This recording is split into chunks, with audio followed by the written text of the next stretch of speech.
ciel est magnifique. Après plusieurs heures de marche, le groupe d'Alain vient de rejoindre le toit du volcan en éruption. On voit les projections déjà. Et il suffit qu'on atteigne ce sommet. Et on verra dans la bouche du cratère. On manque d'air là. On est à plus de 2000. Donc si on fait un effort, ben, c'est multiplié par 2 ou 3. Parce qu'on manque d'oxygène.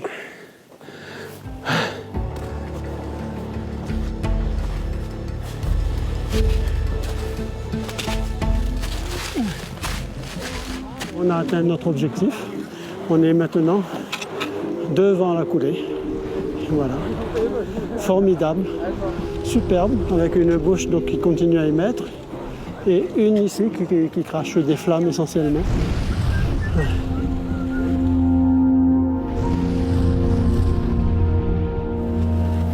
C'est sûr qu'on va passer une belle nuit parce que ça reste dégagé quand même. Et on aura à la fois l'éruption et les étoiles. Au sommet du piton de la Fournaise, les conditions météorologiques sont très variables et les caprices du vent vont réserver une mésaventure à Alain, pourtant bien habitué des lieux.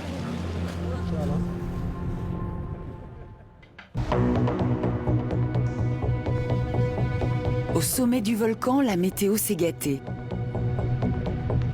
Les vents ont tourné et l'éruption menace désormais les randonneurs. On doit partir parce que le vent est en train de tourner et pousse d'abord les fumées par ici. Et les fumées et aussi les projections. Tout à l'heure, il y a un bloc qui est tombé à côté de quelqu'un, tout rougeoyant. Il y a aussi le gaz qui arrive vers nous et ça, c'est pas bon à respirer. Voilà, regardez, là, ça arrive carrément sur nous. Il faut qu'on sorte de là. Si en plus il pleut, alors là, ça devient mortel. Il ne faut pas avoir peur, il ne faut pas paniquer. Moi, je connais le terrain, là, je sais exactement où je vais. Il faut juste prendre le temps de le faire. Ne pas s'épuiser en effort inutile. Vraiment prendre son temps. Et on va y arriver. Alain a mis son groupe à l'abri des gaz toxiques en contournant le cratère. La séance d'observation de l'éruption va reprendre en sécurité cette fois. On va pouvoir la regarder à n'en plus finir toute la nuit.